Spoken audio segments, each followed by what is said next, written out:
나이가 들어가면서 세상을 살아보니 부모님이 재산 한 푼 물려주진 못하더라도 본인들의 노후만 잘 준비되어 있어도 자식에게는 무엇보다 큰 힘이 됩니다. 자식들은 내 앞가림만 잘하면 된다는 생각에 마음 한구석에 안심이 됩니다. 행복한 노후는 자식으로부터 독립함으로 시작한다고 합니다. 부모가 자식을 키웠으니 자식도 부모를 부양해야 한다는 인식은 시대착오적인 생각입니다. 내가 너 키우느라 들인 돈이 얼마인데 내 노후를 방치해 라는 생각으로 자식에게 바란다면 부모나 자식 모두 불행해집니다. 늙을수록 자식에 연연하지 말아야 합니다. 성장하여 가정을 이룬 자식에게 관심을 갖는 것은 사랑이 아니라 의지심의 표현일 뿐입니다. 자식에게 희생하며 애지중지 길렀더라도 부모의 노후는 스스로 준비해야 합니다. 옛부터 내리사랑은 있어도 치사랑은 없다는 말이 있습니다. 부모가 자식을 사랑하는 것은 자연스러운 일이지만 자식이 부모를 위해 희생하기는 좀처럼 어렵다는 것을 의미하는데요. 노후 준비가 덜 된 부모가 병원비, 생활비의 도움을 받고 싶은 마음은 이해합니다. 자식으로서 기본적인 도리로 도움을 준다면 좋지만 자식이 부모 세대보다 더 살기 힘든 게 요즘 시대라서 도움을 못 받아도 서운하다 생각하지 않아야 합니다. 형제 간 갈등은 부모로부터 시작한다고 합니다.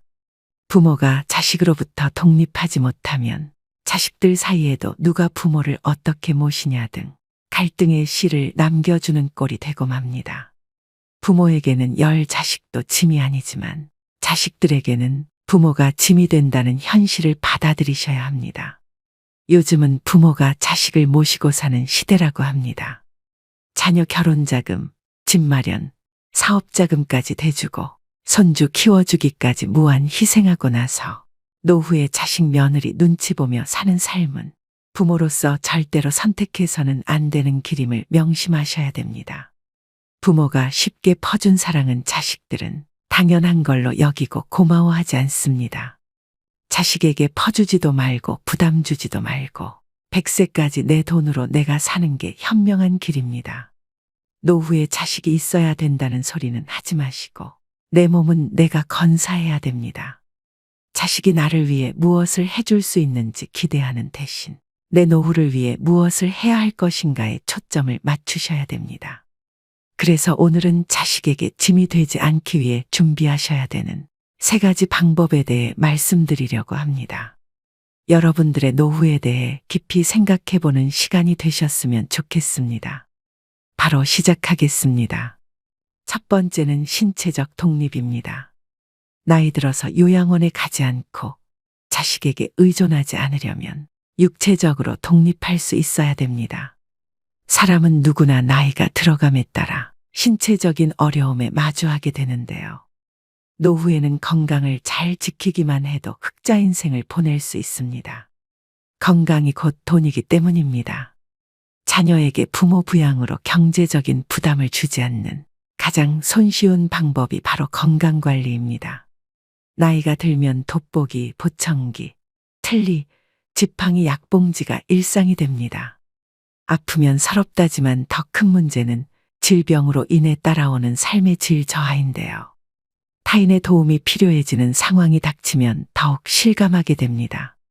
특히 간병비는 건강보험이 적용되지 않아서 사비로 충당해야 되는데 다들 아시겠지만 그 수준이 300만 원 선이라고 합니다. 갑자기 아프기라도 하면 얼마나 오래 아플지, 간병비는 언제까지 나갈지, 이런 모든 일정이 불확실합니다. 일부에서는 병원 신세를 지는 노인들이 의료와 요양에 노후 자금을 쏟아부으면서 간병 파산에 시달리고 있다고 합니다. 50대, 60대부터 얼마나 건강관리를 잘했느냐에 따라 노후의 삶은 지옥이 될 수도 천국이 될 수도 있습니다. 이처럼 100세 시대가 도래하면서 건강한 노년을 맞는 것이 최고의 행복이라고 여겨지는데요.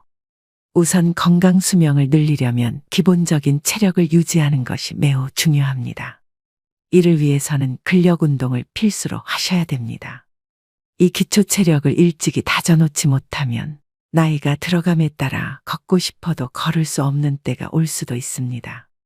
누우면 죽고 서면 산다는 말이 있습니다. 일어나서 살아야 합니다. 나이가 들면서 근력을 잃는 순간 급격히 노화가 됩니다. 하체가 조금씩 가늘어지면서 다리에 힘이 풀리고 걷는 것이 힘들어지는 것이죠. 또 관절염이나 골다공증으로 인한 통증으로 걷기가 불편하여 앉아만 계시고 걷는 것을 소홀히 하게 되면 그때부터 기초 체력이 급속히 붕괴되는 것입니다. 무릎, 등이나 어깨도 구부러진 상태로 굳어서 완전히 피지 못하게 되는데요. 이 모든 것은 근력이 약해져서 근육이 우리 몸을 지탱해주지 못해서입니다. 증상이 심해지면 팔과 다리에 힘이 빠져 일상생활을 정상적으로 할 수 없게 됩니다. 노후에 자식이나 다른 사람에게 의존하지 않고 독립적인 노후를 보내려면 근력을 유지하는 것이 그 무엇보다도 중요합니다. 그렇다면 무병장수의 열쇠는 무엇일까요? 운동은 젊음과 장수를 보장한다고 이야기하죠. 의자에 앉았다 일어났다를 반복하거나 덤벨을 들고 발 뒤꿈치를 올렸다 내리거나 다리를 어깨 너비로 벌리고 서서 스쿼트 동작 또는 누워서 윗몸 일으키기 등을 지금 당장 실천해 보셔야 합니다. 운동에 대한 부담감이 있거나 운동을 하기에 신체 능력이 많이 저하되셨다면 가볍게 걷기 운동부터 하시는 걸 추천드립니다. 마지막으로 중요하게 말씀드릴 부분은 균형을 잡는 운동인데요. 어르신들 중에 낙상 사고가 흔히 일어납니다. 낙상은 특히나 요즘같이 추운 겨울철에 더 발생률이 높아집니다. 젊은 사람들에 비해 노인이 낙상했을 경우 사망률은 10배, 입원율은 8배나 높다고 합니다. 낙상으로 인한 부상은 거기서 그치는 것이 아니라 정신적 건강 문제로도 이어질 수 있기 때문에 예방 및 관리가 필요합니다. 많은 전문가들이 낙상 사고를 막기 위해서 균형감을 키울 수 있는 운동의 중요성을 강조하고 있습니다. 가장 간단하고 확실한 운동 중 하나는 한 발로 서기입니다. 눈을 감고 한 발로 서서 30초간 유지하는 방법으로 매일 10회씩 반복하고 익숙해지면 시간을 점차 늘려가시면 좋습니다. 집에서 틈틈이 균형 잡기 운동을 실천하셔야 합니다. 다시 한번 강조드립니다. 노후의 가장 중요한 1순위는 신체적 기능을 최대한 유지하는 것에 집중하셔야 됩니다. 두 번째는 경제적 독립입니다. 노후 행복은 돈이 결정한다고 할 만큼 나이 들수록 돈이 필요해지는데요. 길어진 노후를 대비해서 젊은 시절부터 경제적 자립을 위한 준비를 하셔야 됩니다. 노후의 자식에게 짐이 되지 않으려면 경제적으로 여유가 있어야 합니다. 자식을 키우다 보면 돈이 들어가는 일이 상당히 많은 것이 사실인데요. 노후 준비 안 된 부모들이 많은 것도 어찌 보면 당연한 일이지만 결과적으로는 가난한 부모는 자식들에게 짐이 될 수밖에 없는 게 현실입니다. 일은 넘으면 힘 빠져서 돈 쓸 일도 별로 없을 텐데요. 주변의 노후 준비를 소홀히 하는 사람들은 이렇게 변명하기도 합니다. 하지만 노년기에는 노부모 간병, 자녀 지원, 배우자 병환, 주택 수리 등 오히려 예상치 못했던 목돈 지출이 발생하기 쉽습니다. 이런 돌발 상황에 대비하려면 일찍부터 경제적 독립을 준비하셔야 됩니다. 잔고가 바닥나면 일하면 되잖아 라고 생각할 수 있지만 건강이 나빠져서 예전처럼 돈을 벌지 못할 가능성이 높습니다.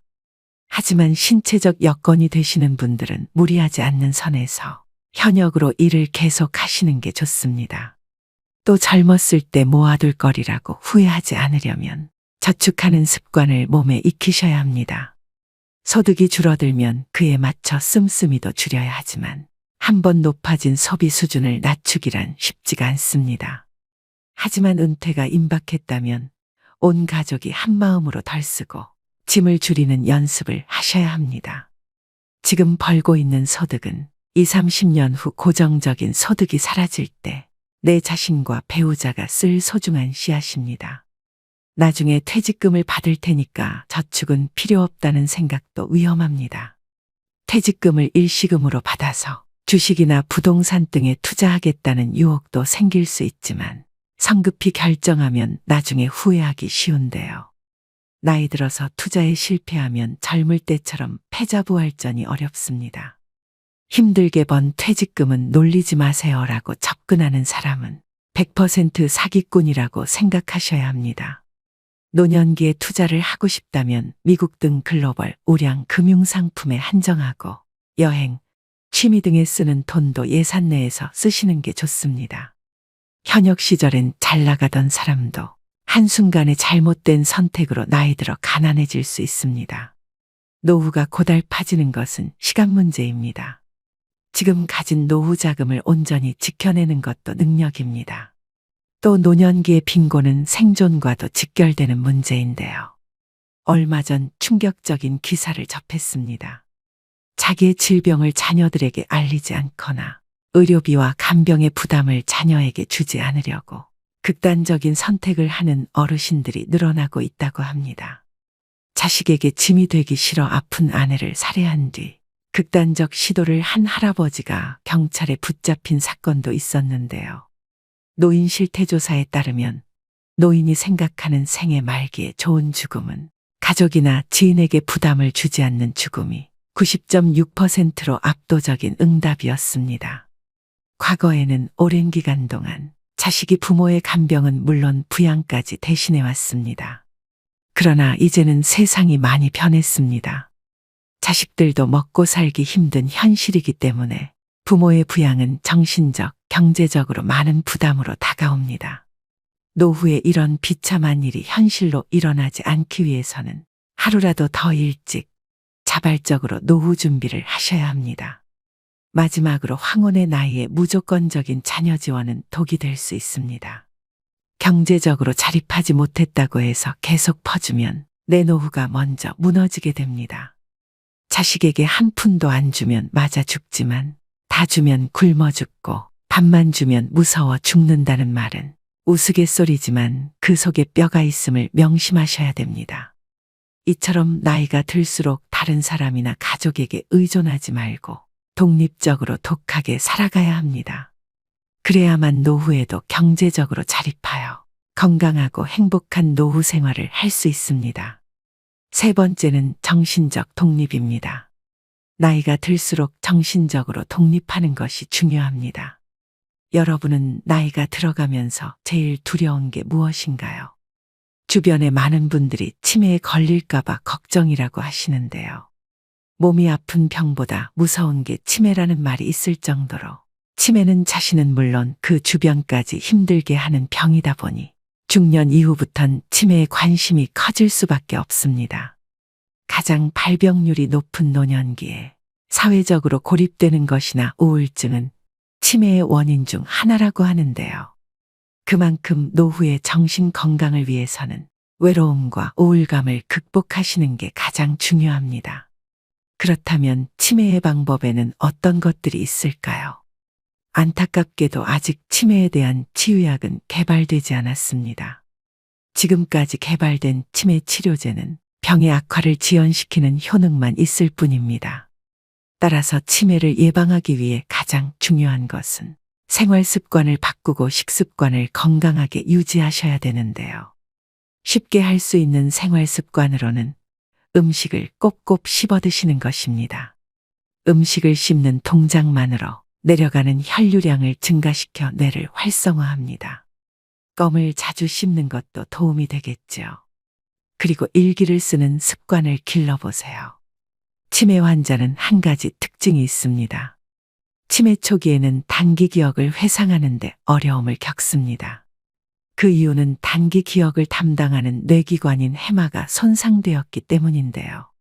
이를 예방하려면 매일 일기를 쓰는 버릇을 기르는 게 좋습니다. 일기를 쓰면서 해마를 자극하고 퇴화되는 것을 방지하고 심지어 그 기능을 향상시킵니다.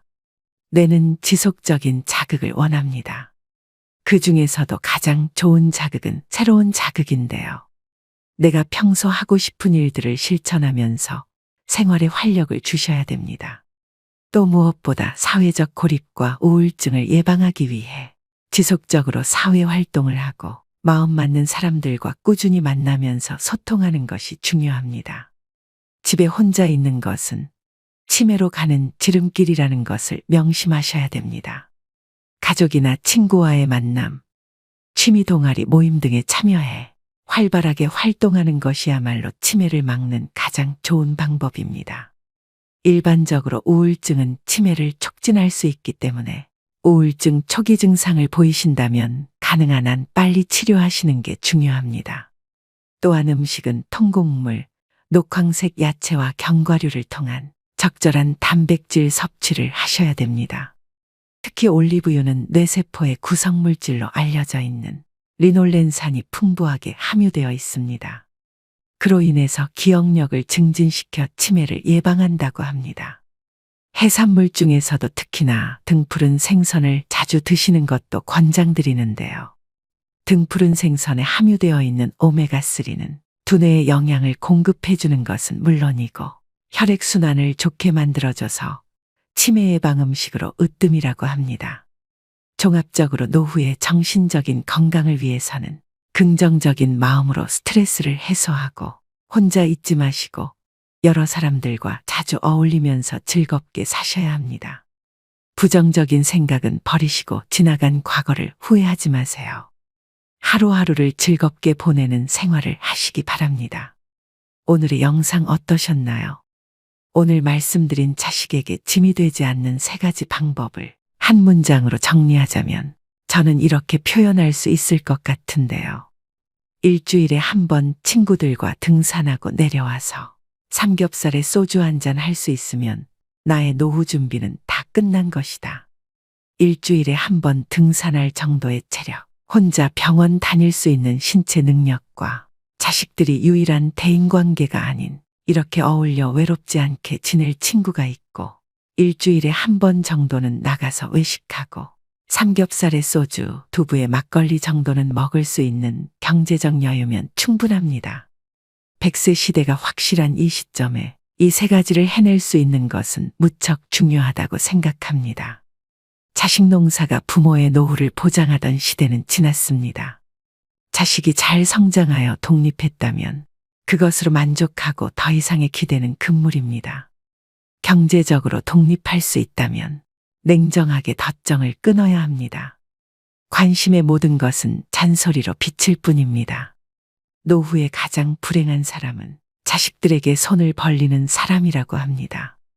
그러나 더 큰 불행은 자식에게 무거운 몸뚱아리를 맡기는 것이겠죠. 자식에도 부모 부양의 책임을 지우지 않으려면 부모도 자식을 기르는 목표를 정해놓고 양육해야 합니다. 대학을 졸업하거나 취업하는 시점 정도로 양육 목표를 정해놓고 그 후에는 독립적인 경제 활동을 하도록 해야 되는데요. 자식도 자신의 인생을 살고 부모도 부모의 인생과 노후 준비에 매진하면서 서로 부담을 주지 않는 관계로 사는 것이 최선입니다. 물론 자식으로서 부모를 나몰라라 하라는 건 아닙니다. 자식의 도리는 꼭 경제적인 것만을 의미하지는 않지요. 가끔 찾아뵙고 서로 소통하며 안부 전하고 맛있는 밥 한 번씩 먹는 정도면 충분합니다. 부모의 노후를 자식에게 의존해야 한다는 옛날의 가족 개념이나 효도 사상이 지금의 현실이 아님을 이 시대의 어르신들은 직시해야 됩니다. 효도는 이제 변화하는 시대를 따르지 못하는 낡은 전통으로 여겨지고 있습니다. 효도를 받던 부모 세대에게도 효도를 하던 자식 세대에게도 이제 효도는 멍해요 부담일 뿐입니다. 마지막으로 어느 노인의 요양병원 일기를 들려드리면서 오늘의 영상 마무리하겠습니다. 노후 준비의 중요성을 다시금 일깨우셨으면 합니다. 열심히 살 때에는 세월이 총알 같다 하고 쏜 화살 같다 하건만 할 일 없고 몸이 쇠하니 세월이 가지 않는다고 그렇게 한탄하시더이다. 정신이 맑으면 무엇하리요. 자식이 많은들 무엇하리요. 보고품만 더하더이다. 차라리 정신을 놓아버린 저 할머니처럼 세월이 가는지 자식이 왔다 가는지 애지중지하던 자식을 보아도 몰라보시고 그리움도 사랑도 다 기억에서 지워버렸으니 천진난만하게 하루 세끼 주는 간식만이 유일한 낙이더이다. 자식 10여 남매 있음 무엇하리요. 이 한 몸 거할 곳 없더이다. 아들, 딸, 자식들, 유명 인사인들 무엇하리요. 이 한 몸 갈 곳 없어 여기까지 흘러 왔더이다. 허리띠 졸라매고 최고 학벌 자랑하며 고생도 보람으로 알고 자식 뒷바라지 했던들 무엇하리요. 작디 작은 이 한 몸, 자식이 아닌 다른 사람 손에 매인 것을 인생 종착역인 이곳까지가 멀고도 험하였으니 종착역에 벗은 많으나 마음 나눌 곳 없어 외롭더이다. 앞을 못 보는 사람, 듣지 못하는 사람 속에 맑은 정신은 외롭기만 하더이다. 치매로 정신을 망각하면 차라리 그것이 신의 선물이 아닐까요? 나는 무슨 죄를 지어 이런 고통 속에서 살아가야 하는 것입니까? 언제까지 이 고통을 감내해야 하는 것입니까? 망각하는 그것만이 고통에서 벗어나는 유일한 방법일지도 모릅니다. 몸은 쇠하고 정신 맑으면 무엇하리요. 괴로움만 더하더이다. 가는 마당의 야속함도 사랑도 그리움도 추억도 정신에서 모두 내려놓으니 차라리 마음이 홀가분하지는 않을까요? 모진 비바람도 다 지나간 조용히 흐르는 저 호수 같은 마음으로 훌훌 떠나고 싶습니다. 요양병원에 입원한 어느 노인의 일기가 어떠셨나요? 과거엔 부모님들은 자식에게 일평생을 투자하고 노후를 보장받기도 하는 것이 일반적이었으나 이젠 정부의 사회복지 서비스가 아니라면 자신이 스스로의 노후를 책임져야 할 시대입니다. 아직도 연금 타고 퇴직금 타서 울며 불며 매달리는 자식에게 결혼비용, 사업자금, 취업자금 다 털어주고 빈털터리가 된 부모들이 길거리에 내몰리는 것이 현실입니다. 결국 서로 비참한 꼴이 되죠. 한 푼 없이 늙고 초라한 부모가 자식들에게 더 이상 부모가 아닌 것이 오늘의 세태입니다. 자식에겐 교육까지만 책임져주고 언제까지가 될지 모를 자신의 제3의 인생인 노후 대비의 만전을 기해야 합니다. 이 현실이 남의 이야기가 아닌 바로 우리 노인들의 이야기입니다. 오늘도 노후의 지혜와 함께 해주셔서 감사드립니다. 황금빛으로 무르익어가는 여러분의 지혜로운 인생을 언제나 응원합니다. 다른 사람에게 나의 치부를 쉽게 말하지 마라. 나의 철학을 결코 남에게 얘기하지 마라. 말 조심해라. 살면서 이런 말 참 많이 들어보지 않으셨나요? 어렸을 때는 부모님이나 선생님이 많이 하신 말입니다. 그런데 나이가 들수록 점점 자식들에게 하게 되는 말이기도 하죠. 어린 시절 부모나 어른들이 던진 차가운 말이 비수처럼 가슴에 꽂혀서 평생을 가슴앓이 하면서 사는 경우를 흔히 볼 수 있습니다. 이처럼 말의 힘이란 죽은 이를 무덤에서 불러낼 수도 있고 산자를 땅에 묻을 수도 있다고 합니다. 한마디로 사람을 살리기도 죽이기도 하는 아주 위력적인 수단이지요. 그런데 요즘은 오히려 나이 든 사람일수록 말을 조심해야 하는 시대인 것 같습니다. TV에 하루가 멀다 하고 나오는 노인을 대상으로 한 묻지마 범죄만 봐도 그렇습니다. 언제 사람이 돌변할지 모르는 흉흉한 시대이죠. 하지만 비단 이런 사건들 때문만은 아닙니다. 말 한마디로 오래된 친구와 사이가 멀어지기도 합니다. 말 한마디로 믿었던 사람에게도 배신당하기도 합니다. 알고 보면 참 웃긴 일입니다. 젊은 사람들한테나 말 조심하라고 항상 얘기하지. 정작 우리들이 조심해야 할 말은 정확히 모르니까 말입니다. 사람은 나이가 들수록 다른 사람의 이야기를 듣기보다는 자신의 이야기를 하는 것을 좋아합니다. 또 내 말이 맞다고 생각하는 경향이 강해집니다. 어찌 보면 당연한 일이죠. 그 수많은 인생의 풍파를 겪으면서 나의 생각, 나의 철학이 없었다면 지금의 나도 있을 수 없을 테니까요. 하지만 나이 들수록 조심해야 하는 말은 따로 있습니다. 이것을 지키지 않으면 노후에 더 큰 손해를 볼 수 있기 때문이죠.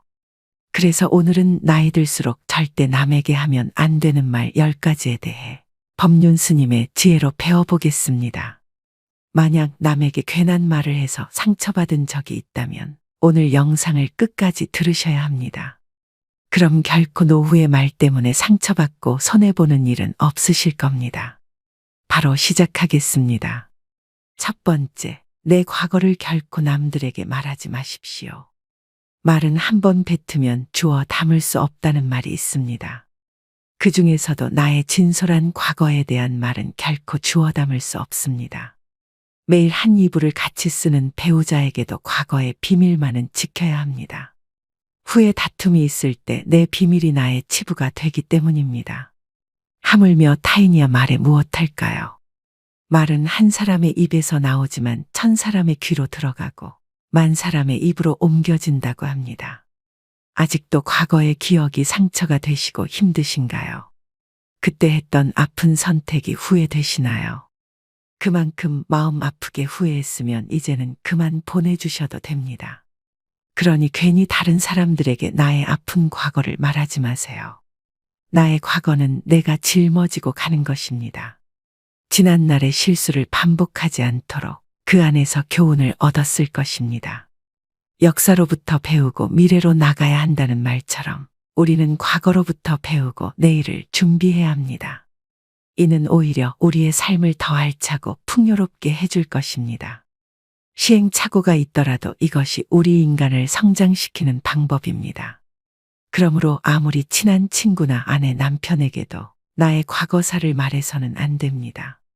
처음에는 위안을 주더라도 나중에는 내 과거의 불행이 듣는 이에게 위안이 될 수 있기 때문입니다. 두 번째, 다른 사람에게 나의 치부를 함부로 말하지 마십시오. 우리는 완벽한 신이 아니기 때문에 모두 다 사연이 있고 때로는 잘못된 선택으로 남들에게 말 못하는 치부가 다들 하나씩은 있으실 겁니다. 제발 부탁이지만 내 치부는 아무도 알 수 없는 판도라의 상자에 넣어서 바닷속 깊은 곳에 묻어두고 잊으시기 바랍니다. 비록 처음에는 위로받을 수 있을지 몰라도 나중에는 그것이 나의 약점이 됩니다. 저는 말 한마디로 멀어지게 된 친구가 있습니다. 저는 어둡고 슬픈 과거가 있었습니다. 그럴 때 위로가 되는 것은 친구에게 솔직하게 털어놓는 거라고 생각했죠. 물론 맞는 부분도 있습니다. 그저 형식적인 따뜻한 위로를 받을 수 있으니까 말이죠. 그러나 잠시뿐입니다. 하지만 결론적으로 타인에게 위로를 받겠다는 기대는 저에게 다시 화살이 되어 돌아왔습니다. 그리고 근본적인 해결책은 될 수 없습니다. 내가 나의 치부를 말해버리면 어느 순간 나의 약점에 대해서 친구가 칼자루를 쥐고 있는 순간이 옵니다. 친할 때는 간이고 쓸개고 모두 다 줄 것처럼 하다가도 조금만 서운하면 쉽게 돌아서는 것이 갈 때보다 잘 흔들리는 인간의 마음입니다. 모두 털어놓으면 속은 후련합니다. 나중에는 찝찝하고 후회스러운 때가 항상 찾아옵니다. 결국에는 내 문제고 나만큼 내 문제를 생각해주는 사람은 가족 말고는 없으니까 말입니다. 세 번째, 절대 돈 자랑하지 마십시오. 돈은 참 무섭습니다.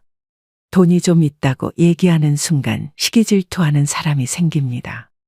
인간은 다른 이가 나보다 더 많은 것을 가졌다는 이유만으로도 상처받는 존재입니다. 부자들도 있겠지만 대부분의 사람들은 하루하루 힘들게 살아가는 게 현실입니다. 간혹 졸부들 돈 많은 티를 못 내서 안달입니다. 머리부터 발끝까지 명품으로 도배하고 가진 것이 많다고 없이 사는 사람들을 무시하는 사람도 많습니다. 그런 사람들을 보면 어떤 생각이 드시나요? 우아하고 귀티난다고 생각하시는 분들은 많지 않으실 겁니다. 오히려 없어 보이고 천박하다고까지 느껴지기도 할 것입니다. 모두가 돈을 잘 벌기 위해 저마다의 투쟁을 하고 있는 시대입니다.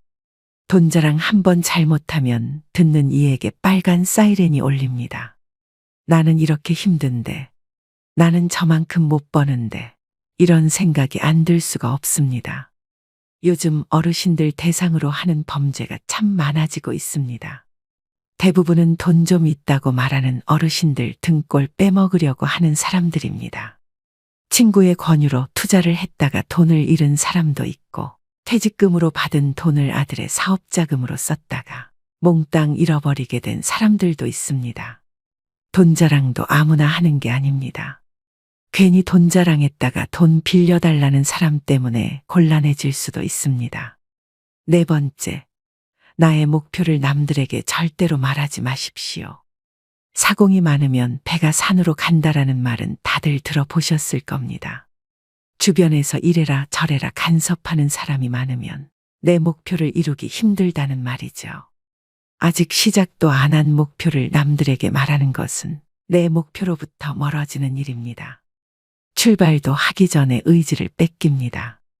결국 목표를 만들고 성취하는 것은 자신에게 달려 있어 목표를 향해 어느 정도 진전을 이룰 때까지 혼자 알고 있으셔야 됩니다.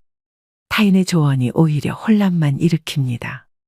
내 목표를 입 밖으로 꺼내면 낱말하기 좋아하는 사람들이 목표를 방해하기 십상입니다.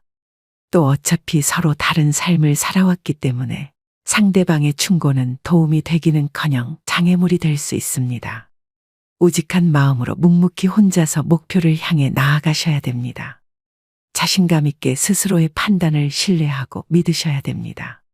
분명한 것은 인생 항로를 명확하게 정했다면 그 목표가 지향하는 곳을 향해 거침없이 나아가야 한다는 것입니다. 그 과정에서 가장 중요한 것은 스스로의 의지뿐입니다. 5번째, 남들에게 절대로 생색을 내지 마십시오. 입만 열면 자랑하고 생색내는 사람이 있습니다. 자랑 같지 않은 것을 자랑하는가 하면 대화가 안 통하는 사람도 있습니다. 누구나 생색내는 사람과 같이 있을 때 피곤하고 스트레스를 받았던 경험이 한 번씩 있었을 것입니다. 불교에서는 보시라는 단어를 사용합니다. 보시는 은혜를 베푼다는 뜻이죠. 주고 나서는 잊어버려야 합니다. 준 것에 집착하면 생색내게 되고 대접받고 싶게 됩니다. 분명 나는 내 것을 줬는데 왜 안 돌아오지? 하지 마십시오. 당장 오지 않는다 해도 조급해하지 마세요. 내가 설령 그 복을 받지 못해도 내 자손에게라도 복이 가게 됩니다. 주변에 보면 항상 웃는 얼굴로 남에게 베풀며 사시는 어르신들이 있습니다. 당장 보면 손해인 것 같아도 그 자식들에게 다 그 은덕이 내려갑니다. 좋은 마음으로 친구 밥 사주고 술 사줬으면 그냥 잊어버려야 됩니다. 다음은 친구가 사겠지 생각하면 자꾸 기대하게 됩니다. 마음 안에서 진심으로 베푼 것은 모를 수가 없습니다. 사람이 모르면 하늘이 알고 땅이 압니다. 굳이 선행을 밝히지 마시고 생색내지도 마세요. 내가 진실한 마음으로 착한 일을 했다면 그것만으로도 차고 넘치고 충분합니다. 6번째, 다른 이들에게 내 가족의 비밀을 말하지 마십시오. 가족의 비밀은 가족 안에서도 지키는 것이 중요합니다. 나에게도 누구에게도 털어놓지 못하는 사연과 비밀이 있는 것처럼 부모, 형제네, 자식에게도 꼭 지키고 싶은 비밀이 있습니다. 혹시 자식의 일기장을 몰래 꺼내 본 적이 있으신가요? 만약 그런 적이 있다면 앞으로는 절대 아이의 비밀을 몰래 알려 하지 마셔야 됩니다. 나의 비밀이 중요한 만큼 가족의 비밀을 지켜주는 것이 가족의 평화를 위해서 중요합니다. 더 중요한 것은 다른 이에게 가족의 비밀을 말하지 않는 것입니다. 현명하고 지혜로운 사람들은 아무리 가족이라고 해도 서로의 사생활과 생각을 존중해 줍니다. 모르는 게 약이다라는 말이 있죠. 말은 발 없이 천리를 가고 돌고 돌아 세상 모든 사람들이 다 알게 하는 힘이 있습니다. 자신의 허물이나 가족의 비밀을 얘기했다가는 결국은 그것이 언젠가 되돌아와서 자신의 뒤통수를 때리는 결과가 될 수 있습니다.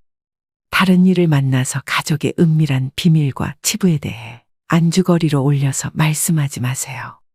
서로가 서로를 존중하고 약속을 지킬 때 집안으로 들어오려는 부름도 달아나 버립니다.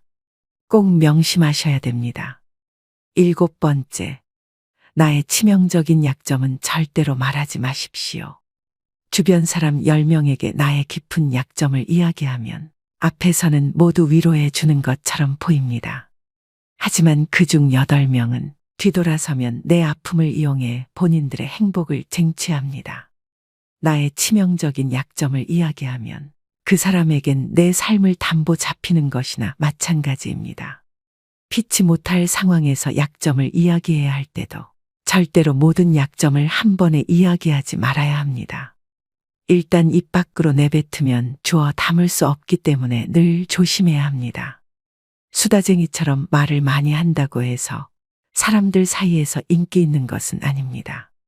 오히려 주변에 사람이 모이고 은은한 기운을 바라는 사람은 말하기보다는 다른 사람의 말을 더 잘 들어주는 사람입니다. 타인의 약점을 통해 위안을 얻고 즐기는 게 인간입니다. 정말 치명적인 약점은 혼자의 노력으로밖에 극복 불가능합니다. 8번째, 나만의 철학을 남들에게 이야기하지 마십시오. 모든 사람은 각자의 신념과 철학을 가지고 있습니다. 100명에게 물어보면 100명 모두 다른 가치관을 가지고 있죠. 이것은 당연한 인생사 이치입니다.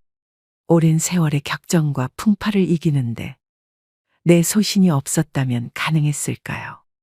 내 신념이 나에게는 아무리 좋다 할지라도 다른 사람의 시각에선 이해할 수 없는 것일 수도 있습니다. 우리는 종종 자신의 경험과 가치관을 타인에게 적용하려는 고집이 있습니다. 나이가 들수록 사람들은 자신의 경험과 지식을 통해 억측에 의존하려는 경향이 있는데요. 하지만 이것은 갈등과 신뢰의 파괴를 초래합니다. 따라서 나이가 들수록 내 철학을 남에게 강요하거나 설득하려 하지 말아야 합니다. 다들 아시다시피 사람은 쉽게 바뀌지 않습니다. 내 마음, 내 습관 하나 바꾸기 어려운데 남들이 내 뜻대로 바뀌기를 기대해서는 안 됩니다. 내 머리만 아파질 뿐입니다. 특히 자식 문제에 있어 부모의 생각을 강요하지 마셔야 됩니다. 중학교 2학년을 지나온 부모님들은 자녀들이 부모님의 말에 정확히 반대로 행동하고 때로는 반항한다는 사실을 알고 있을 것입니다. 강요해서 잘 풀리는 일이란 없죠. 자녀를 위해 최선을 다하되 스스로의 철학은 혼자서만 소신 있게 지키는 게 좋습니다. 9번째, 친구의 비밀을 알게 되어도 또 다른 친구에게 말을 옮기지 마십시오. 여러분을 믿는 친구가 본인의 비밀을 알려주어도 절대로 또 다른 누군가에게 그 말을 옮기면 안 됩니다. 친구의 비밀은 내 마음속 판도라의 상자 깊은 곳에 넣고 잊어버리십시오. 내 친구를 진정한 친구라고 생각한다면 나라도 그 비밀을 지켜줘야 합니다. 가벼운 내 입 때문에 소중한 친구를 잃게 될 수도 있습니다. 또 그 친구에게 평생에 지울 수 없는 상처를 입히게 될 수도 있습니다. 그보다 슬프고 억울한 일은 없습니다. 입장을 바꿔 내가 절친한 친구 한 명에게만 약점을 털어놨는데 시간이 지나 모두가 내 약점을 안다고 생각해 보세요.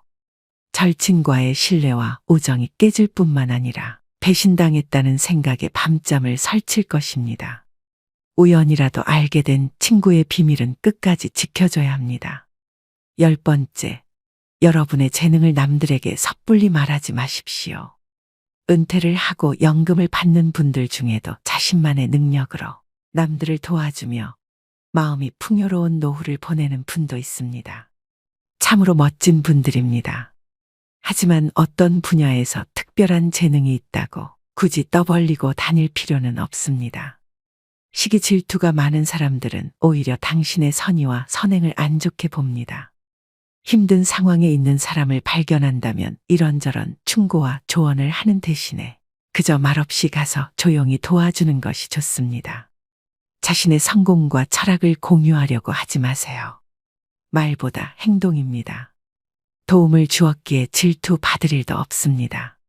이에 더불어 나에게도 뿌듯함과 만족감이 돌아오는 것은 당연한 사실입니다. 재능으로 남들에게 기꺼이 도움을 주었다면 다른 사람들에게 알리고 다니지 마십시오. 내 능력을 사람들에게 말하고 다니면 주위에 시간을 내달라는 사람이 많아집니다. 이제 우리는 청년이 아니기 때문에 늙은 몸을 아껴가며 사용하는 것이 내 자식들에게 도움이 된다는 사실을 잊으면 안 됩니다. 이제는 우리 아이들에게 재산이나 건물을 물려주는 것보다 내 스스로가 건강한 노후를 보내는 것이 오히려 자식을 돕는 길입니다. 그러니 몸을 아껴서 건강을 유지하면서도 주위를 살필 수 있는 방법을 생각해 봐야 합니다. 오늘의 영상 어떠셨나요? 오늘은 이렇게 나이 들어서 다른 사람에게 절대 말하면 안 되는 것들에 대해 알아보았습니다. 인생을 살아갈수록 말 한마디의 위력이 더 크게 느껴지는데요. 내가 했는지도 기억 안 나는 말 때문에 구설수에 오르기도 하고 곤욕을 치르기도 합니다. 말은 정말 잘해야 본전이고 보통은 너무 말이 많으면 실언을 하는 경우가 많습니다. 무엇이든지 조심해서 나쁠 것이 없습니다. 특히 말은 주워 담을 수 없기 때문에 사전에 미리 조심해서 화를 피해야 합니다. 오늘도 노후의 지혜와 함께 해주셔서 감사드립니다. 황금빛으로 무르익어가는 여러분의 지혜로운 인생을 언제나 응원합니다. 첫 번째, 내 과거를 결코 남들에게 말하지 마십시오. 말은 한 번 뱉으면 주워 담을 수 없다는 말이 있습니다. 그 중에서도 나의 진솔한 과거에 대한 말은 결코 주워 담을 수 없습니다. 매일 한 이불을 같이 쓰는 배우자에게도 과거의 비밀만은 지켜야 합니다. 후에 다툼이 있을 때 내 비밀이 나의 치부가 되기 때문입니다. 하물며 타인이야 말에 무엇할까요? 말은 한 사람의 입에서 나오지만 1000사람의 귀로 들어가고 10,000사람의 입으로 옮겨진다고 합니다. 아직도 과거의 기억이 상처가 되시고 힘드신가요? 그때 했던 아픈 선택이 후회되시나요? 그만큼 마음 아프게 후회했으면 이제는 그만 보내주셔도 됩니다. 그러니 괜히 다른 사람들에게 나의 아픈 과거를 말하지 마세요.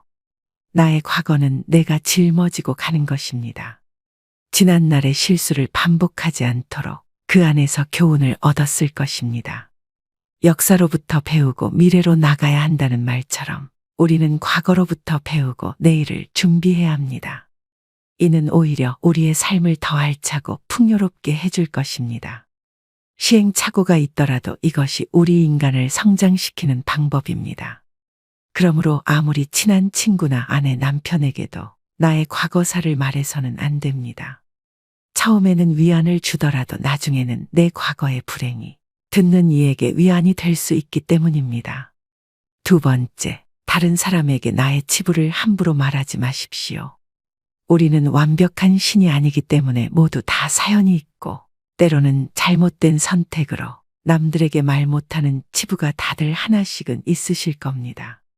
제발 부탁이지만 내 치부는 아무도 알 수 없는 판도라의 상자에 넣어서 바닷속 깊은 곳에 묻어두고 잊으시기 바랍니다. 비록 처음에는 위로받을 수 있을지 몰라도 나중에는 그것이 나의 약점이 됩니다. 저는 말 한마디로 멀어지게 된 친구가 있습니다. 저는 어둡고 슬픈 과거가 있었습니다. 그럴 때 위로가 되는 것은 친구에게 솔직하게 털어놓는 거라고 생각했죠. 물론 맞는 부분도 있습니다. 그저 형식적인 따뜻한 위로를 받을 수 있으니까 말이죠. 그러나 잠시뿐입니다. 하지만 결론적으로 타인에게 위로를 받겠다는 기대는 저에게 다시 화살이 되어 돌아왔습니다. 그리고 근본적인 해결책은 될 수 없습니다. 내가 나의 치부를 말해버리면 어느 순간 나의 약점에 대해서 친구가 칼자루를 쥐고 있는 순간이 옵니다. 친할 때는 간이고 쓸개고 모두 다 줄 것처럼 하다가도 조금만 서운하면 쉽게 돌아서는 것이 갈 때보다 잘 흔들리는 인간의 마음입니다. 모두 털어놓으면 속은 후련합니다. 나중에는 찝찝하고 후회스러운 때가 항상 찾아옵니다. 결국에는 내 문제고 나만큼 내 문제를 생각해주는 사람은 가족 말고는 없으니까 말입니다. 세 번째, 절대 돈 자랑하지 마십시오. 돈은 참 무섭습니다. 돈이 좀 있다고 얘기하는 순간 시기질투하는 사람이 생깁니다. 인간은 다른 이가 나보다 더 많은 것을 가졌다는 이유만으로도 상처받는 존재입니다. 부자들도 있겠지만 대부분의 사람들은 하루하루 힘들게 살아가는 게 현실입니다. 간혹 졸부들 돈 많은 티를 못 내서 안달입니다. 머리부터 발끝까지 명품으로 도배하고 가진 것이 많다고 없이 사는 사람들을 무시하는 사람도 많습니다. 그런 사람들을 보면 어떤 생각이 드시나요? 우아하고 귀티난다고 생각하시는 분들은 많지 않으실 겁니다. 오히려 없어 보이고 천박하다고까지 느껴지기도 할 것입니다. 모두가 돈을 잘 벌기 위해 저마다의 투쟁을 하고 있는 시대입니다. 돈 자랑 한 번 잘못하면 듣는 이에게 빨간 사이렌이 울립니다. 나는 이렇게 힘든데, 나는 저만큼 못 버는데, 이런 생각이 안 들 수가 없습니다. 요즘 어르신들 대상으로 하는 범죄가 참 많아지고 있습니다. 대부분은 돈 좀 있다고 말하는 어르신들 등골 빼먹으려고 하는 사람들입니다. 친구의 권유로 투자를 했다가 돈을 잃은 사람도 있고, 퇴직금으로 받은 돈을 아들의 사업자금으로 썼다가 몽땅 잃어버리게 된 사람들도 있습니다. 돈 자랑도 아무나 하는 게 아닙니다. 괜히 돈 자랑했다가 돈 빌려달라는 사람 때문에 곤란해질 수도 있습니다. 네 번째, 나의 목표를 남들에게 절대로 말하지 마십시오. 사공이 많으면 배가 산으로 간다라는 말은 다들 들어보셨을 겁니다. 주변에서 이래라 저래라 간섭하는 사람이 많으면 내 목표를 이루기 힘들다는 말이죠. 아직 시작도 안 한 목표를 남들에게 말하는 것은 내 목표로부터 멀어지는 일입니다. 출발도 하기 전에 의지를 뺏깁니다. 결국 목표를 만들고 성취하는 것은 자신에게 달려 있어 목표를 향해 어느 정도 진전을 이룰 때까지 혼자 알고 있으셔야 됩니다. 타인의 조언이 오히려 혼란만 일으킵니다. 내 목표를 입 밖으로 꺼내면 낱말하기 좋아하는 사람들이 목표를 방해하기 십상입니다. 또 어차피 서로 다른 삶을 살아왔기 때문에 상대방의 충고는 도움이 되기는커녕 장애물이 될 수 있습니다. 우직한 마음으로 묵묵히 혼자서 목표를 향해 나아가셔야 됩니다. 자신감 있게 스스로의 판단을 신뢰하고 믿으셔야 됩니다. 분명한 것은 인생 항로를 명확하게 정했다면 그 목표가 지향하는 곳을 향해 거침없이 나아가야 한다는 것입니다. 그 과정에서 가장 중요한 것은 스스로의 의지뿐입니다. 다섯 번째, 남들에게 절대로 생색을 내지 마십시오. 입만 열면 자랑하고 생색내는 사람이 있습니다. 자랑 같지 않은 것을 자랑하는가 하면 대화가 안 통하는 사람도 있습니다. 누구나 생색내는 사람과 같이 있을 때 피곤하고 스트레스를 받았던 경험이 한 번씩 있었을 것입니다. 불교에서는 보시라는 단어를 사용합니다. 보시는 은혜를 베푼다는 뜻이죠. 주고 나서는 잊어버려야 합니다. 준 것에 집착하면 생색내게 되고 대접받고 싶게 됩니다. 분명 나는 내 것을 줬는데 왜 안 돌아오지? 하지 마십시오. 당장 오지 않는다 해도 조급해하지 마세요. 내가 설령 그 복을 받지 못해도 내 자손에게라도 복이 가게 됩니다. 주변에 보면 항상 웃는 얼굴로 남에게 베풀며 사시는 어르신들이 있습니다. 당장 보면 손해인 것 같아도 그 자식들에게 다 그 은덕이 내려갑니다. 좋은 마음으로 친구 밥 사주고 술 사줬으면 그냥 잊어버려야 됩니다. 다음은 친구가 사겠지 생각하면 자꾸 기대하게 됩니다. 마음 안에서 진심으로 베푼 것은 모를 수가 없습니다. 사람이 모르면 하늘이 알고 땅이 압니다. 굳이 선행을 밝히지 마시고 생색내지도 마세요. 내가 진실한 마음으로 착한 일을 했다면 그것만으로도 차고 넘치고 충분합니다. 여섯 번째, 다른 이들에게 내 가족의 비밀을 말하지 마십시오. 가족의 비밀은 가족 안에서도 지키는 것이 중요합니다. 나에게도 누구에게도 털어놓지 못하는 사연과 비밀이 있는 것처럼 부모 형제네, 자식에게도 꼭 지키고 싶은 비밀이 있습니다. 혹시 자식의 일기장을 몰래 꺼내 본 적이 있으신가요? 만약 그런 적이 있다면 앞으로는 절대 아이의 비밀을 몰래 알려 하지 마셔야 됩니다. 나의 비밀이 중요한 만큼 가족의 비밀을 지켜주는 것이 가족의 평화를 위해서 중요합니다. 더 중요한 것은 다른 이에게 가족의 비밀을 말하지 않는 것입니다. 현명하고 지혜로운 사람들은 아무리 가족이라고 해도 서로의 사생활과 생각을 존중해 줍니다. 모르는 게 약이다라는 말이 있죠. 말은 발 없이 천리를 가고 돌고 돌아 세상 모든 사람들이 다 알게 하는 힘이 있습니다. 자신의 허물이나 가족의 비밀을 얘기했다가는 결국은 그것이 언젠가 되돌아와서 자신의 뒤통수를 때리는 결과가 될 수 있습니다. 다른 이를 만나서 가족의 은밀한 비밀과 치부에 대해 안주거리로 올려서 말씀하지 마세요. 서로가 서로를 존중하고 약속을 지킬 때 집안으로 들어오려는 부름도 달아나 버립니다. 꼭 명심하셔야 됩니다.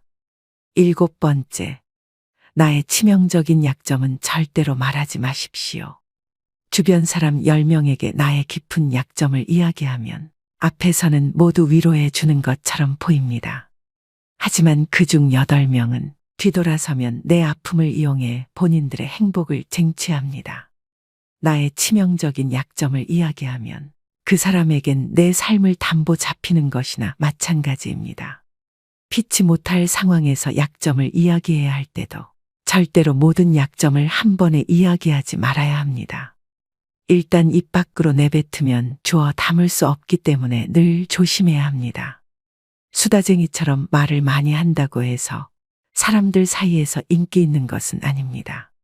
오히려 주변에 사람이 모이고 은은한 기운을 바라는 사람은 말하기보다는 다른 사람의 말을 더 잘 들어주는 사람입니다. 타인의 약점을 통해 위안을 얻고 즐기는 게 인간입니다. 정말 치명적인 약점은 혼자의 노력으로밖에 극복 불가능합니다. 8번째, 나만의 철학을 남들에게 이야기하지 마십시오. 모든 사람은 각자의 신념과 철학을 가지고 있습니다. 100명에게 물어보면 100명 모두 다른 가치관을 가지고 있죠. 이것은 당연한 인생사 이치입니다. 오랜 세월의 격정과 풍파를 이기는데 내 소신이 없었다면 가능했을까요? 내 신념이 나에게는 아무리 좋다 할지라도 다른 사람의 시각에선 이해할 수 없는 것일 수도 있습니다. 우리는 종종 자신의 경험과 가치관을 타인에게 적용하려는 고집이 있습니다. 나이가 들수록 사람들은 자신의 경험과 지식을 통해 억측에 의존하려는 경향이 있는데요. 하지만 이것은 갈등과 신뢰의 파괴를 초래합니다. 따라서 나이가 들수록 내 철학을 남에게 강요하거나 설득하려 하지 말아야 합니다. 다들 아시다시피 사람은 쉽게 바뀌지 않습니다. 내 마음, 내 습관 하나 바꾸기 어려운데 남들이 내 뜻대로 바뀌기를 기대해서는 안 됩니다. 내 머리만 아파질 뿐입니다. 특히 자식 문제에 있어 부모의 생각을 강요하지 마셔야 됩니다. 중학교 2학년을 지나온 부모님들은 자녀들이 부모님의 말에 정확히 반대로 행동하고 때로는 반항한다는 사실을 알고 있을 것입니다. 강요해서 잘 풀리는 일이란 없죠. 자녀를 위해 최선을 다하되 스스로의 철학은 혼자서만 소신 있게 지키는 게 좋습니다. 9번째, 친구의 비밀을 알게 되어도 또 다른 친구에게 말을 옮기지 마십시오. 여러분을 믿는 친구가 본인의 비밀을 알려주어도 절대로 또 다른 누군가에게 그 말을 옮기면 안 됩니다. 친구의 비밀은 내 마음속 판도라의 상자 깊은 곳에 넣고 잊어버리십시오. 내 친구를 진정한 친구라고 생각한다면 나라도 그 비밀을 지켜줘야 합니다. 가벼운 내 입 때문에 소중한 친구를 잃게 될 수도 있습니다. 또 그 친구에게 평생에 지울 수 없는 상처를 입히게 될 수도 있습니다. 그보다 슬프고 억울한 일은 없습니다. 입장을 바꿔 내가 절친한 친구 한 명에게만 약점을 털어놨는데 시간이 지나 모두가 내 약점을 안다고 생각해 보세요. 절친과의 신뢰와 우정이 깨질 뿐만 아니라 배신당했다는 생각에 밤잠을 설칠 것입니다. 우연이라도 알게 된 친구의 비밀은 끝까지 지켜줘야 합니다. 10번째, 여러분의 재능을 남들에게 섣불리 말하지 마십시오. 은퇴를 하고 연금을 받는 분들 중에도 자신만의 능력으로 남들을 도와주며 마음이 풍요로운 노후를 보내는 분도 있습니다. 참으로 멋진 분들입니다. 하지만 어떤 분야에서 특별한 재능이 있다고 굳이 떠벌리고 다닐 필요는 없습니다. 시기 질투가 많은 사람들은 오히려 당신의 선의와 선행을 안 좋게 봅니다. 힘든 상황에 있는 사람을 발견한다면 이런저런 충고와 조언을 하는 대신에 그저 말없이 가서 조용히 도와주는 것이 좋습니다. 자신의 성공과 철학을 공유하려고 하지 마세요. 말보다 행동입니다. 도움을 주었기에 질투 받을 일도 없습니다. 이에 더불어 나에게도 뿌듯함과 만족감이 돌아오는 것은 당연한 사실입니다. 재능으로 남들에게 기꺼이 도움을 주었다면 다른 사람들에게 알리고 다니지 마십시오. 내 능력을 사람들에게 말하고 다니면 주위에 시간을 내달라는 사람이 많아집니다. 이제 우리는 청년이 아니기 때문에 늙은 몸을 아껴가며 사용하는 것이 내 자식들에게 도움이 된다는 사실을 잊으면 안 됩니다. 이제는 우리 아이들에게 재산이나 건물을 물려주는 것보다 내 스스로가 건강한 노후를 보내는 것이 오히려 자식을 돕는 길입니다. 그러니 몸을 아껴서 건강을 유지하면서도 주위를 살필 수 있는 방법을 생각해 봐야 합니다. 인생을 살다 보면 노력만으로는 해결되지 않는 일이 참 많습니다. 운칠기삼이라는 단어만큼 우리네 삶을 정확하게 표현하고 있는 말도 없는데요. 어떤 일이 잘 되려면 운이 7, 노력이 3 정도 필요하다는 말로 제 아무리 날고기는 재주를 가진 사람이라도 때가 안 맞고 운이 안 따라주면 실패하는 경우가 있는 반면 게으르고 어리숙한 사람이라도 시운을 잘 만나면 성공하기도 합니다. 이제 중년을 넘어 되돌아보니 운칠기삼이란 말에 조금 더 공감하게 되는데요. 이처럼 누구나 한 번쯤은 내 운세가 변했으면 좋겠다는 생각을 해본 적이 있으실 겁니다. 운에만 의존하며 인생을 살아갈 수는 없는 일이지만 타고난 운이라는 것이 있다면 나는 어떤 운을 가지고 있는지 또 어떻게 운을 발전시킬 수 있는지 궁금한 게 사람 마음이기도 합니다. 이런 고민들을 우리의 옛 어른들도 해왔다고 하는데요. 바로 생일의 끝자리로 자신이 어떤 운을 타고났는지 알아볼 수 있는 생일 풍수에 대한 내용이 그것입니다. 그래서 오늘은 풍수학자가 얘기하는 태어난 날로 알아보는 운세와 또 운의 흐름을 좋게 바꾸는 방법에 대해 말씀드리려고 합니다. 영상의 마지막에는 다가오는 2024년 갑진년의 대박나는 띠도 함께 알려드리겠습니다. 영상을 끝까지 시청하시고 주변 소중한 분들에게도 공유하셔서 내 생일에는 금전운, 건강운 등 어떤 운이 관련 깊은지와 운의 흐름을 좋게 바꾸는 특별한 방법에 대해서도 알아가셨으면 좋겠습니다. 그럼 바로 시작하겠습니다. 풍수란 천지의 에너지인 기를 조절하여 살기 좋은 환경을 만드는 기술을 말합니다. 오랜 역사 속에서 배양된 풍수는 점성술도 주술도 아니며 사람들의 실제 경험에서 비롯된 지혜의 집대성인데요. 생활하면서 늘 기운이 없거나 취직이 잘 안 되거나 돈이 잘 모이지 않거나 일이 잘 풀리지 않을 때는 생활 풍수로 행운을 불러오는 방법을 알아볼 필요가 있습니다.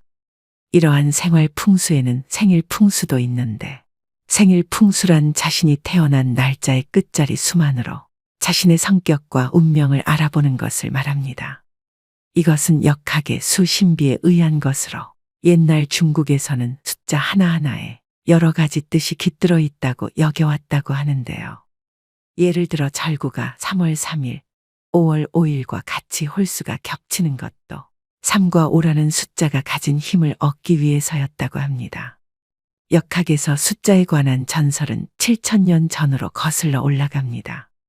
황하에서 발견된 태고 시대에 용마 등껍질에 적힌 1부터 10까지의 숫자 문장이 그 시초입니다. 그 후 거북이 등에 일정하게 새겨진 숫자 문장도 발견됐는데 이 거북이 등에 적힌 숫자는 오늘날 우리가 역학의 기본으로 하는 숫자의 배치와 같습니다.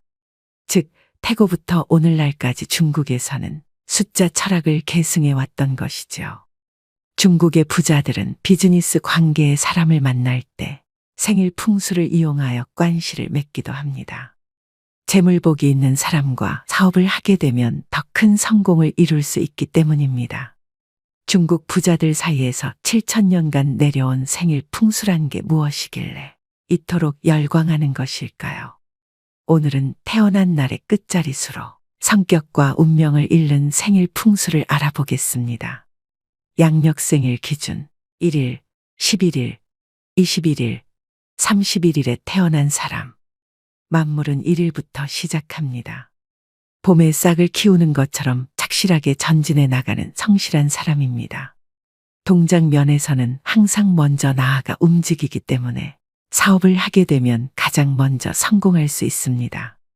이 날짜에 태어난 사람은 재물복이 가장 많습니다. 그러나 천성은 한 마리 늑대와 같고 인간관계에서는 혼자 설치다가 고립되는 경우도 있습니다. 자존심이 센 만큼 고집도 세고 자칫 돈을 모으는데 힘들 수는 있으나 귀인을 통해 인생에서 좋은 기회가 올 수 있습니다. 무엇이든 처음의 첫걸음에 강함으로, 계절로는 봄에, 시간으로는 오전 중에 전력을 다하면 성공할 수 있습니다. 이것이 성공의 비결입니다. 2일, 12일, 22일에 태어난 사람.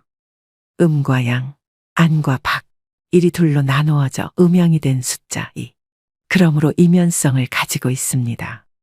누구나 금방 친해지는 반면 타산적으로 상대를 저울질하기도 하는데, 이러한 성격을 활용하면 정치가도 될 수 있습니다.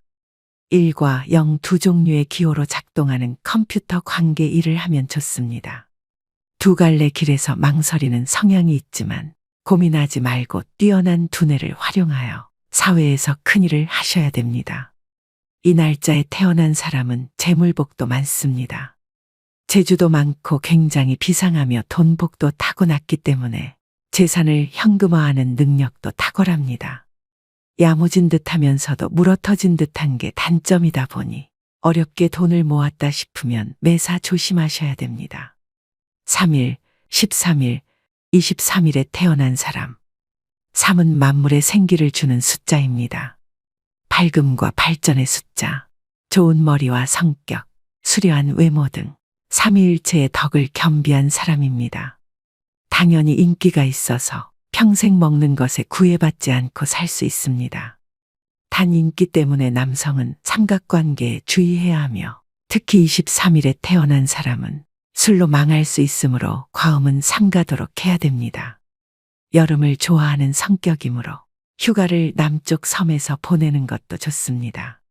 금전운은 채우기 힘든 돈그릇을 타고났습니다. 돈을 모으고 재물복이 있게 하려면 욕심을 부리지 말아야 됩니다.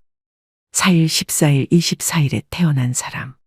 사신상은 북쪽엔 현무, 동쪽엔 청룡, 서쪽엔 백호, 남쪽엔 주작이 보호해주는 이상적인 토지를 사신상이라고 합니다. 24일에 태어난 사람은 성격이 온순하고 돈에 구애 않는 행운의 운명을 가지고 있습니다. 4일과 14일에 태어난 사람의 성격은 제멋대로이며 사방팔방 일을 저지르고 돌아다니는 타입이므로 사면초가의 쓰라린 경험을 맛보지 않도록 주의해야 합니다. 욕심이 많으며 뜬구름을 잡으려는 성향이 있으니 착실하게 일하는 것이 좋습니다. 물질적인 풍요로움보다는 심적 풍요로움을 중요시하는 경향이 있기 때문에 큰 돈을 벌 수 있는 기회를 놓칠 수가 있습니다. 5일, 15일, 25일에 태어난 사람. 목화토, 금수, 자연스럽게 순환하는 오행의 움직임과 비슷하며 원만한 성격의 소유자입니다. 책임감도 강해서 주위 사람들로부터 신뢰가 두터우며 지도자 타입입니다. 오감이 예민해서 사람들에게 호감을 받는 반면 자신의 좋고 싫음이 확실한 것이 오게티입니다. 가족운은 좋으며 자녀 간의 인연도 깊기 때문에 일과 가정에 충실한 인생을 보낼 수 있습니다. 행운의 색상은 노란색입니다. 타고난 돈그릇이 크기도 하고 장사의 소질도 있습니다. 머리가 좋고 수단도 좋으며 돈 버는 방법을 잘 알고 있습니다. 단 주의할 것은 너무 돈을 쫓으면 건강 문제가 발생할 수 있으니 조심해야 됩니다. 6일, 16일, 26일에 태어난 사람. 역의 8개를 만드는 6개의 성과 같이 신비적인 힘을 가졌습니다. 온화하고 친절한 성격은 운을 불러들여 윗사람에게 귀여움을 받는 강한 운을 가지고 있습니다. 사람을 잘 다루며 회식 자리에서 2차, 3차까지 상대해주는 타입입니다. 단 26일생은 완고한 스타일이지만 어떤 환경에서도 잘 극복해 나갈 수 있는 힘을 가지고 있습니다. 가난한 집안에서 태어났다 하더라도 기본적으로 돈복을 가지고 태어났기 때문에 어려운 일이 닥쳐도 헤쳐나갈 수 있으면 누군가는 내 돈복을 채워주는 때가 옵니다. 7일, 17일, 27일에 태어난 사람. 중림칠연. 세상 사람들이 무슨 말을 하든 오로지 자신만의 길을 가는 사람입니다. 독립심이 강해서 여성도 칠대양 각지를 넘나들며 성공할 수 있는 자질을 가지고 있습니다. 단 다른 사람들의 의견을 들으려 하지 않는 고집 때문에 밖에서는 7인의 적과 충돌하기도 합니다. 흥정에 약합니다. 행운의 색상은 흰색입니다. 가을에 활동하면 좋은 일이 생깁니다. 8일, 18일, 28일에 태어난 사람. 7전8기. 역경에 강한 성격으로 끈기가 있고 반드시 성공합니다. 부지런하며 팔면육비로 대활약하는 등 평생 일할 운도 가지고 있습니다. 팔면육비란 8개의 얼굴과 6개의 팔이라는 뜻으로 혼자 여러 사람 몫의 일을 하는 것을 말합니다. 끝이 넓어지는 숫자 8은 중국에서 발제의 숫자라고 하며 만년이 행복합니다. 이 날짜에 태어난 사람도 재물복이 많습니다. 단 28일생은 고독을 즐기는 특이한 성격으로 사람을 사귀기가 어려운 타입입니다. 너무 일에만 전념하지 말고 폭넓은 사귐을 갖도록 노력해야 합니다. 처음에는 돈이 없지만 나이를 먹을수록 점점 돈이 쌓이는 대기만 성형 타입입니다. 돈 거래를 조심해야 됩니다. 9일, 19일, 29일에 태어난 사람. 중국에서는 굴을 완전한 궁극의 양수로 여겨왔으며 일본에서는 궁중을 구중이라고 할 정도로 예민한 감성과 두뇌를 가지고 있습니다. 그러나 사람을 멀리하려는 완벽주의는 모함을 받기도 하는 등 고립되기 십상입니다. 긴긴 가을밤을 홀로 보내야 하는 노후가 될 가능성이 있으므로 주변 사람들과의 대화를 소중히 여겨야 합니다. 29일생으로 현명한 사람으로 인망이 높습니다. 돈 그릇과 욕심도 적당하며 땀을 흘린 만큼 돈을 버는 타입입니다. 재물이 들어왔을 때 이성 문제를 각별히 조심해야 됩니다. 10일, 20일, 30일에 태어난 사람. 어머니 뱃속에 있는 천진난만한 아기와 같이 자꾸 끌려드는 인상을 가진 사람입니다. 성격은 온순하여 손해보기 십상입니다. 한 가지 일에 열중하는 타입으로 한번 시작한 일은 끝을 보아야 마음이 놓입니다. 도박은 절대로 가까이 해서는 안 됩니다. 격차가 좀 심한 편이지만 아무리 괴롭고 힘들어도 참고 견디면 반드시 행운이 찾아옵니다. 힘을 안 들여도 돈을 벌 수 있습니다. 재물복은 좋으니 주변 사람으로부터 신임을 얻으면 그 운은 더 상승합니다. 본인의 생일 끝자리로 보는 생일 풍수에 대해 알아보았는데요. 많은 사람들이 운은 자신이 어쩔 수 없는 것이라고 생각하지만 내가 타고난 운이 없는 사람이라면 운이 좋아지길 마냥 기다리지 않고 좋은 운이 들어올 수 있게 행동에 나서야 되는데요. 운의 변화는 내가 바뀌지 않고 변하지 않으면 절대 생겨나지 않습니다. 세상사 모든 일은 마음먹기에 달린 일임을 우리는 잘 알고 있습니다. 설사 나쁜 운도 노력해서 좋은 운으로 바꿀 수 있다고 믿으면 믿는 대로 되는 것이 그 또한 세상사 이치이지요. 그런 마음으로 접근하셔야 합니다. 내 인생이 내 뜻대로 잘 풀리지 않을 때 분위기를 반전시킬 묘책은 얼마든지 있기 때문입니다. 그렇다면 나쁜 운을 좋은 운으로 되돌리는 개운법에는 어떤 것이 있을까요? 첫 번째는 부정적인 감정은 빨리 털어버리고 이미 운 좋은 사람처럼 행동하셔야 됩니다. 역시 난 안 되라고 계속 암시하면 누구라도 불안해지고 일이 꼬이게 됩니다. 운은 항상 기운이 밝고 긍정적인 사람에게 흘러가게 되어 있는데요. 나는 운이 좋은 사람이다라는 말을 습관처럼 해보세요. 성공한 수많은 사람들은 입버릇처럼 운이 좋았다고 얘기합니다.